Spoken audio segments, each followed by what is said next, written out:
நம்ம விஷ்ணுவையோ இல்ல சிவபெருமானையோ வழிபாடு எடுக்கும்போது நம் தலையெழுத்தே மாறும் என்று நம்மளுடைய முன்னோர்கள் நிறைய விஷயம் வகுத்து கொடுத்திருக்காங்க. தமிழ் மாதத்துல வழிபாடு எடுக்கும்போது அதுலயும் இந்த விஷ்ணுபதி புண்ணிய காலம் வருடத்துல 4 முறை வரக்கூடிய விஷ்ணுபதி புண்ணிய காலம்.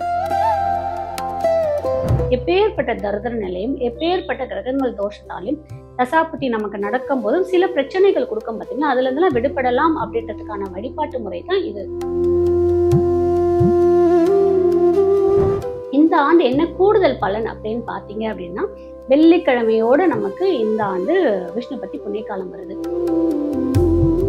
ஆன்மீக பக்தி நேயர்களுக்கு வணக்கம். இன்னைக்கு நம்ம கூட இணைஞ்சிருக்காங்க அஸ்ட்ராலஜர் கஜலட்சுமி மேம். இன்னைக்கு அவங்க கிட்ட விஷ்ணுபதி புண்ணிய காலம் பத்தி தெரிஞ்சுக்கலாம் வாங்க. வணக்கம் மேம். வணக்கம். விஷ்ணுபதி புண்ணிய காலம்னா என்னது மேம்? விஷ்ணுபதி புண்ணிய காலம் விஷ்ணு நமக்காக கொடுத்திருக்க புண்ணிய காலம். விஷ்ணுபதி புண்ணிய காலம் வருடத்துல 4 முறை வரக்கூடிய புண்ணிய காலம். நம்ம இந்த நாட்கள்ல நம்ம விஷ்ணுவையோ இல்ல சிவபெருமானையோ வழிபாடு எடுக்கும் போது நம் தலையெழுத்தே மாறும் என்று நம்மளுடைய முன்னோர்கள் நிறைய விஷயம் வகுத்து கொடுத்திருக்காங்க. தமிழ் மாதத்துல வழிபாடு எடுக்கும் போது அதுலயும் இந்த விஷ்ணுபதி புண்ணிய காலம் நம்ம வழிபாடு எடுக்கும் போது நம்மளுடைய தரித்திர நிலையே மாறும், நம்மளுடைய தலையெழுத்து மாறும், நமக்கு கிரகங்களால் ஏற்படக்கூடிய இன்னல்கள் மாறும், சில கிரக தோஷங்களால நம்ம அவதிப்பட்டு இருக்கோம் பாத்தீங்களா, அதெல்லாம் மாறும் என்று நம்மளுடைய முன்னோர்கள் நிறைய விஷயம் வகுத்ததுல இதுவும் ஒண்ணு. இந்த விஷ்ணுபதி புண்ணிய காலம் ரொம்ப ரொம்ப சிறப்பான ஒரு வழிபாடு, ரொம்ப சிறந்த வழிபாடு, ரொம்ப சிம்பிளான வழிபாடு. இந்த வழிபாடு நம்ம பண்ணும்போது வாழ்க்கையில நிறைய விஷயத்த நம்ம எளிதில் அனுபவிக்க முடியும்ன்றதுக்கான ஒரு நல்ல கோட்பாடாக நம்ம முன்னோர்கள் நமக்கு நிறைய விஷயத்துல வகுத்ததுல இதுவும் ஒரு முக்கியமான வழிபாடு. விஷ்ணுபதி புண்ணிய காலம் எப்பெல்லாம் வரும் மேம்? இந்த விஷ்ணுபதி புண்ணிய காலம் வருடத்துல 4 முறை வரும். எப்பெல்லாம் வரும் அப்படின்னு பாத்தீங்கன்னா, நமக்கு விஷ்ணுபதி புண்ணிய காலம் எப்படி கணக்கிடுறதும் நம்ம சொல்றேன். இப்போ ஒவ்வொரு தமிழ் மாதமும் சூரிய பகவான் ஒவ்வொரு ராசியிலும் சஞ்சாரம் பண்ணுவார். அதாவது சித்திரை மாதம் பாத்தீங்கன்னா மேஷ ராசியில சஞ்சாரம் பண்ணுவாரு, வைகாசி மாசம் ரிஷப ராசியில சஞ்சாரம் பண்ணுவாரு. அந்த மாதிரி ஒவ்வொரு மாசம் ஒவ்வொரு தமிழ் மாதத்துல சூரிய பகவான் என்ட்ரி ஆகக்கூடிய நாட்கள் தான் நமக்கு முக்கியமாக சொல்லுது. அதுலயும் இந்த விஷ்ணுபதி புண்ணிய காலம் வருடத்துல 4 முறை வரக்கூடிய விஷ்ணுபதி புண்ணிய காலம் ரொம்ப சிறப்பு வாய்ந்ததாக இருக்கும். இது எப்பெல்லாம் வருது அப்படின்னு பாத்தீங்கன்னா, மாசி மாதம், வைகாசி மாதம், ஆவணி மாதம், கார்த்திகை மாதம். இந்த மாதத்துல முதல் நாள் சூரிய பகவான் இது தமிழ் மாதத்துல முதல் என்ட்ரி கொடுக்கிறார் பாத்தீங்களா, அந்த நாள் தான் நமக்கு விஷ்ணுபதி புண்ணிய காலமாக சொல்லப்படுது. விஷ்ணுபதி புண்ணிய காலம் ஒரு ஸ்பெசிபிக்கான டைம்ல தான் பண்ணுமா, இல்லைன்னா ஒரு நாள் முழுக்கவே அது பண்ணலாமா? அதோட வழிபாடு முறை என்ன மேம்? நம்ம அந்த பர்டிகுலரான ஒரு நேரம் இருக்கு. அந்த நேரத்துல நம்ம வழிபாடு பண்ணும்போது அதற்கான முழு பலனை நம்மளால அனுபவிக்க முடியும். மீன்ஸ் அதை யூட்டிலைஸ் பண்ணிக்க முடியும். என்ன அப்படின்னு பாத்தீங்கன்னா, மிட் நைட் 1:30 மணிக்கு நமக்கு அந்த விஷ்ணுபதி காலம் நேரம் ஆரம்பிச்சு காலையில 10:30 மணி வரைக்கும் நமக்கு அந்த விஷ்ணுபதி புண்ணிய காலம் நேரம்ன்றது இருக்கும். அந்த நேரத்துல நம்ம பக்கத்துல இருக்கக்கூடிய முக்கியமா பெருமாள் கோவில்ல அந்த வழிபாடை நம்ம எடுத்துக்கும் போது ரொம்ப ரொம்ப சிறப்பான பலன்களை நமக்கு கொடுப்பதாக சொல்லப்படுது. முக்கியமா எப்பேற்பட்ட தரித்திர நிலையும் எப்பேற்பட்ட கிரகங்கள் தோஷத்தாலையும் எப்பேற்பட்ட தசாபுத்தி நடக்கக்கூடிய தசாபுத்தி நமக்கு நடக்கும் போதும் சில பிரச்சனைகள் கொடுக்கும் பார்த்தீங்கன்னா, அதுல இருந்தெல்லாம் விடுபடலாம் அப்படின்றதுக்கான வழிபாட்டு முறை தான் இது விஷ்ணுபதி புண்ணிய காலம். இது கரெக்டா அந்த 1:30 மணில இருந்து நமக்கு 10:30 மணி வரைக்கும் இருக்கும். 1:30 மணிக்கு நமக்கு கோவில் திறந்து இருக்காது. ஆனா சில பெருமாள் கோவிலெல்லாம் நமக்கு 4:30 மணிக்கு பிரம்ம முகூர்த்தத்திலே திறந்துருவாங்க. வாய்ப்பு இருக்கிறவங்க அந்த 4:30 மணி பிரம்ம முகூர்த்தத்திலே போய் நீங்க வழிபாடு எடுக்க ஆரம்பிச்சிடுங்க. முடியாதவங்க உங்க ஊர்ல இருக்கக்கூடிய பக்கத்துல இருக்கக்கூடிய பெருமாள் கோவில்ல காலையில 6 மணிக்கோ இல்ல 5:30 மணிக்கு 6 மணிக்கு திறந்துட்டாங்கனாலும் அந்த வழிபாடை நீங்க எடுக்க ஆரம்பிச்சிடலாம். கண்டிப்பாக அந்த விஷ்ணுபதி புண்ணிய காலம் அன்னைக்கு கோவில் சீக்கிரமாவே நட திறக்கப்படும்.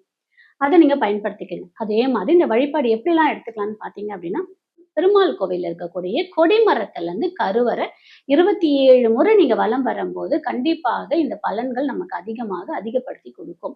முடிஞ்சவங்க 27 முறை கொடிமரத்துல இருந்து கருவறையை வலம் வாங்க. முதல்ல நம்ம என்ன பண்ணணும்னு பாத்தீங்கன்னா, 2 நெய் தீபம் முடிஞ்சா ஏத்துங்க. கொடிமரத்துல ஏத்தி வைக்காதீங்க. கோவில் எங்கேயாவது ஒரு பக்கம் 2 நெய் தீபம் ஏத்தி வச்சுட்டு அதற்கப்புறம் ஒரு 27 மலர் எடுத்துக்கங்க, இல்ல 27 கொண்டக்கடலை எடுத்துக்கங்க, இல்ல 27 உடச்சக்கல் எடுத்துக்கங்க, இல்ல 27 கல்கண்டு எடுத்துக்கங்க, 27 தாமரைப்பூ கூட எடுத்துக்கங்க. உங்களுக்கு வசதி வாய்ப்பு என்ன இருக்கோ அதை நீங்க எடுத்துக்கங்க.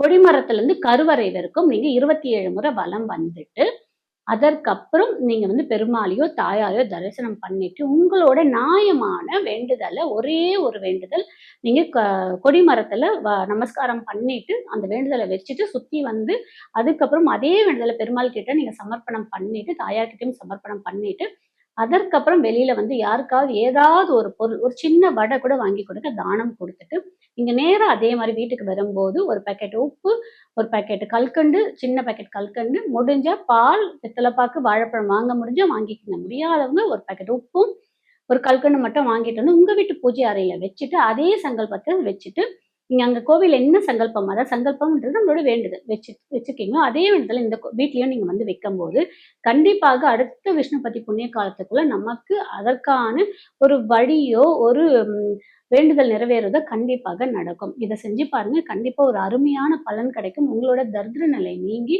நிறைய செல்வம் வருவதற்கான வாய்ப்புகள் அதிகமாக இருக்கு. இந்த ஆண்டு என்ன கூடுதல் பலன் அப்படின்னு பார்த்தீங்க அப்படின்னா, வெள்ளிக்கிழமையோட நமக்கு இந்த ஆண்டு விஷ்ணுபதி புண்ணியகாலம் வருது. வைகாசி மாதம்னாலே நமக்கு சூரிய பகவான் சுக்கிரனோட வீட்ல இருப்பாரு. அதாவது ரிஷப வீட்ல இருப்பாரு. ஸோ அங்க சூரியனும் சுக்கிரனோட ஆதிக்கம் நிறைந்திருக்கும். அதுவும் வெள்ளிக்கிழமையோடு வருது. பிளஸ் நமக்கு சிவராத்திரியோட வருது. மாத சிவராத்திரியோட இந்த விஷ்ணுபதி புண்ணிய காலம் வருது. உங்க ஊர்ல இருக்கக்கூடிய சிவா விஷ்ணு டெம்பிள் ஏதாவது இருந்துச்சுன்னா கூட அந்த அந்த கோவில்ல நீங்க விஷ்ணுவையும் சிவனையும் கொடிமரத்தோட வணங்கும் போது கண்டிப்பாக அதீத பலனை நமக்கு கொடுக்கறதாக சொல்லப்படுது. முடிஞ்ச வாய்ப்பு இருக்கவங்க அப்படியும் பயன்படுத்திக்கோங்க. முடியாதவங்க பெருமாள் கோயில்ல இருக்கக்கூடிய பெருமாளையும் நம்ம வந்து கொடிமரத்தோட வணங்கி வரும்போது கண்டிப்பாக நமக்கு நிறைய நற்பலன்கள் கிடைக்கும். இதுதான் கடந்த ஒரு 1½ ஆண்டுகளுக்கு மேல நான் வந்து இந்த விஷயத்த சொல்லி நிறைய பேர் பயன்பெற்றிருக்காங்க. நிறைய பேருக்கு நிறைய விஷயங்களும் நல்ல விஷயங்கள் நடந்திருக்கு. நிறைய பேருக்கு திருமணம் நடந்திருக்கு. நிறைய பேருக்கு குழந்தை பாக்கியம் இருந்து நிறைய பேர் செல்வ வளமும் போன விஷ்ணுபதிக்கும் இந்த விஷ்ணுபதிக்கும் நிறைய முன்னேற்றம்ன்றது நிறைய பேருக்கு கிடைச்சிருக்கு. இதை பயன்படுத்திக்கணும். விஷ்ணுபதி புண்ணிய காலம் எந்த மாதிரி வேண்டுதலுக்கெல்லாம் நம்ம இதை எடுத்துக்கலாம் மேம்? இந்த விஷ்ணுபதி புண்ணிய காலம் எந்த வேண்டுதலுக்காக வேணாலும் எடுத்துக்கலாம். அதாவது வீட்ல நமக்கு வருமானம் இல்ல, தரித்திர நிலையாக இருக்கு. நமக்கு எந்த முயற்சி எடுத்தாலும் அந்த முயற்சி நமக்கு தடையாவோ, தாமதமாகவோ இருக்கு. இல்ல நமக்கு இப்ப 7:30 சனி போயிட்டு இருக்கு. குரு பயிற்சி சரியா இல்ல. ராகு கேது பயிற்சி சரியா இல்ல. நீண்ட நாட்களாக வீட்ல திருமணத்திற்காக வரன் பார்த்துட்டு இருக்கேன். பொண்ணுக்கோ, பையனுக்கோ சரியா அது அமையல. இல்ல என் குழந்தைக்கு நீண்ட வருடங்களாக குழந்தை பேர் இல்ல. இல்ல வேலை கிடைக்கல. இல்ல குழந்தைங்க சரியா படிக்கல. வீட்ல ஒரே சண்டை சச்சரவாக இருக்கு. எந்த நீங்க பிரச்சனைக்காக இருந்தாலும் இந்த விஷ்ணுபதி புண்ணிய காலத்தோட வழிபாடு எடுத்துக்கங்க. முக்கியமா என்னன்னா 10:30 மணிக்குள்ள இந்த வழிபாட்டை முடிக்கிறது ரொம்ப ரொம்ப சிறந்ததாக இருக்கும்.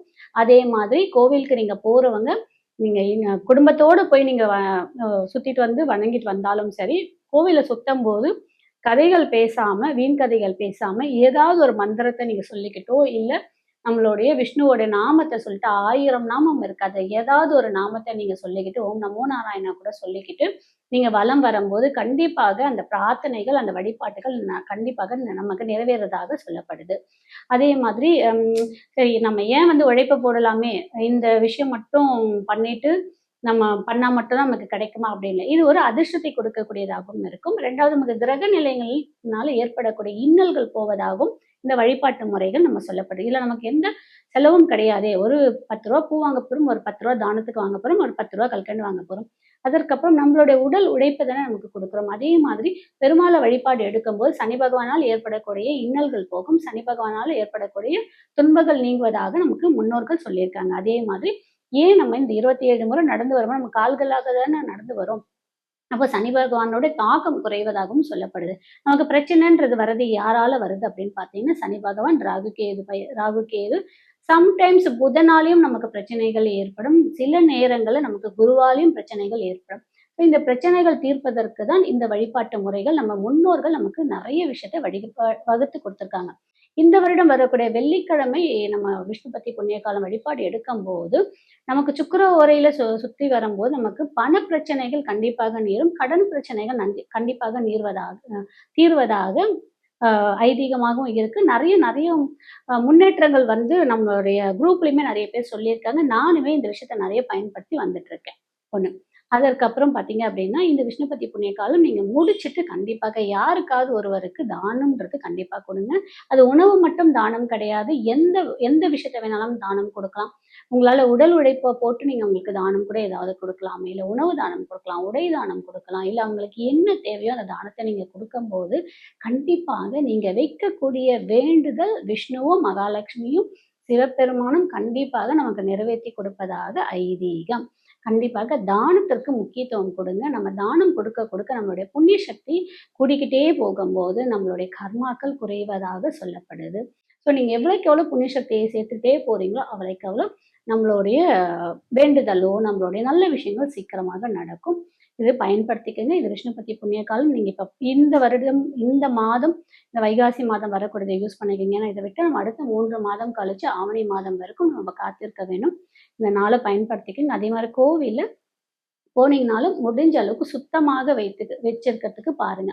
நீங்க விளக்கேத்திட்டு அந்த குச்சியோ, அந்த வத்தி பெட்டியோ, பேப்பர்ஸ் எல்லாம் அப்படியே போடாம, பூ எடுத்துட்டு போறீங்கன்னாக்க ஒரு கவர் எடுத்துட்டு போறீங்கன்னா, அந்த கவர எடுத்துட்டு வந்துருங்க. இல்ல அங்க வச்சிருக்கக்கூடிய டஸ்ட்பின் டப்பால போடுங்க. இந்த மாரி சின்ன சின்ன விஷயத்த நம்ம செய்யும்போது, அதுவே நமக்கு ஒரு பெரிய பரிகாரமாக இருக்கும். என்னால இதெல்லாம் செய்ய முடியலன்னு சொல்றவங்க, கோவில்ல போய் கொஞ்ச நேரம் கோவில சுத்தம் பண்ற வேல பணி கூட நம்ம செஞ்சு குடுக்கும்போது நமக்கு அதுவும் அதீத பலனை குடுக்கும். இத இதே மாரி ஃபாரின்ல இருக்கவங்க நாங்க என்ன பண்ணலாம் அப்படின்னு கேட்பாங்க. ஏன்னா எனக்கு கடந்த ஆண்டெல்லாம் நெறைய கேள்வி என்னன்னா, பிரான்ஸ்ல இருக்கவங்க எல்லாம் என்ன கேட்டிருந்தாங்க அப்படின்னா, எங்களுக்கு கொடிமரம் இல்ல. கொடிமரம் இல்லாம நாங்க கோவில் எப்படி சுத்துறதுன்னு கேட்பாங்க. கொடிமரம் இருக்கான்னு பாருங்க. கண்டிப்பா கொடிமரம் இல்லாம கோவில் அமைக்க மாட்டாங்க. இன்கேஸ் அப்படி அமைச்சிருந்தாங்க அப்படின்னா, நீங்க பெருமாளையோ, சிவனையோ கருவறைய மட்டுமாவது சுத்தி வாங்க. இல்ல கோவில மட்டுமாவது சுத்தி வாங்க 27 முறை. சுத்தி வந்து உங்களுடைய வேண்டுதலையோ, உங்களுடைய பிரார்த்தனையோ வைங்க. கண்டிப்பாக முருக முருகப்பெருமானும், இல்ல பெருமாளும் நமக்கு கண்டிப்பாக இத நிறைவேத்தி குடுப்பாங்க. விஷ்ணுபதி புண்ணிய காலத்துல கண்டிப்பா கோவிலுக்கு போய் தான் ஆகணுமா? இல்ல வீட்டிலேயே கூட நம்ம அந்த பிரார்த்தனைய செய்யலாமா மேம்? கோயிலுக்கு போக முடிஞ்சவங்க கோயிலுக்கு போறது ரொம்ப ரொம்ப சிறந்ததாக இருக்கும். ஏன்னா கொடிமரத்தோட அந்த கருவறைய சுத்தி வரும்போது நமக்கான வேண்டுதல் கண்டிப்பாக நிறைவேறும். 95% இல்ல 98% நீங்க கோயிலுக்கு போறது சால சிறந்ததாக இருக்கும். முடியாதவங்க, முடியாத பட்சம் என்னால போக முடியலன்றவங்க வீட்ல இருக்கக்கூடிய மகாலட்சுமி தாயாரும், பெருமாளையுமே நீங்க அவங்களுடைய நாமத்த இப்ப லக்ஷ்மி அஷ்டோத்திரம் சொல்றோம்னு வச்சுக்கோங்களேன். அந்த முழு பாடல 1 முறை சொல்றதம்மா 27 முறை சொல்லி வந்து கூட பண்ணலாம். அந்த கோவிலுக்கு போறது தான் ரொம்ப ரொம்ப சிறந்ததாக இருக்கும். விஷ்ணுபதி புண்ணிய காலம் நேரத்துல எந்த விஷயம்லாம் கண்டிப்பா செய்யவே கூடாது? அந்த மாரி ஏதாவது ஒரு விஷயங்கள் இருக்கா மேம்? ஆமா. விஷ்ணுபதி புண்ணிய காலம் காலையில நமக்கு 1:30 மணிலேருந்து 10:30 மணி வரைக்கும் இருக்குல்ல. அந்த நேரத்துல நம்ம என்னலாம் செய்யக்கூடாது அப்படின்னு பார்த்தீங்க அப்படின்னா, மாமிசம் முதல்ல சாப்பிடக்கூடாது. அடுத்தது முடி வெட்டக்கூடாது, நகம் வெட்டக்கூடாது. அதற்கப்புறம் யாருக்கும் சில விஷயங்கள தானம் கொடுக்கக்கூடாது. அதே மாதிரி நீங்க கொஞ்சம் முடிஞ்ச அளவுக்கு காலையிலேயே குளிச்சுட்டு கோவிலுக்கு போறது சிறந்ததாக இருக்கும். இல்ல என்னால கோவிலுக்கு போக முடியலன்றவங்க காலையிலேயே குளிச்சுட்டு, நீங்க வீட்ல அமர்ந்து கூட விஷ்ணுவோட நாமத்தையோ, இல்ல சிவபெருமானோட நாமத்த சொல்லிட்டே வாங்க. சிலருக்கு கோவிலுக்கு போக முடியாத சூழல்ல இருக்கவங்கள, அவங்களும் அந்த நாமத்த மனசார நீங்க பிரார்த்தனை பண்ணி உங்களோட வேண்டுதல் வச்சுக்கோங்க. முடிஞ்ச வரைக்கும் கடவுள் நமக்கு அந்த பிரார்த்தனைய நிறைவேத்தி குடுப்பாரு. இந்த விஷ்ணுபதி புண்ணிய காலம் இந்த ஆண்டு நீங்க பயன்படுத்திக்கங்க. ரொம்ப ரொம்ப நமக்கு சிறந்த பலனை கொடுக்கும். நெறைய நம்மளோட தரித்திர நிலை நீங்கி நெறைய செல்வ வளம் குடுப்பதாகவும் இருக்கும். நம்மளுடைய இந்த அனைத்து வேண்டுதலையும் விஷ்ணுவும், சிவபெருமானும் நிறைவேத்தி குடுப்பாரு. நானும் மனசார எங்க அப்பன் முருகனை வேண்டிக்கிறேன். நன்றி, வணக்கம்.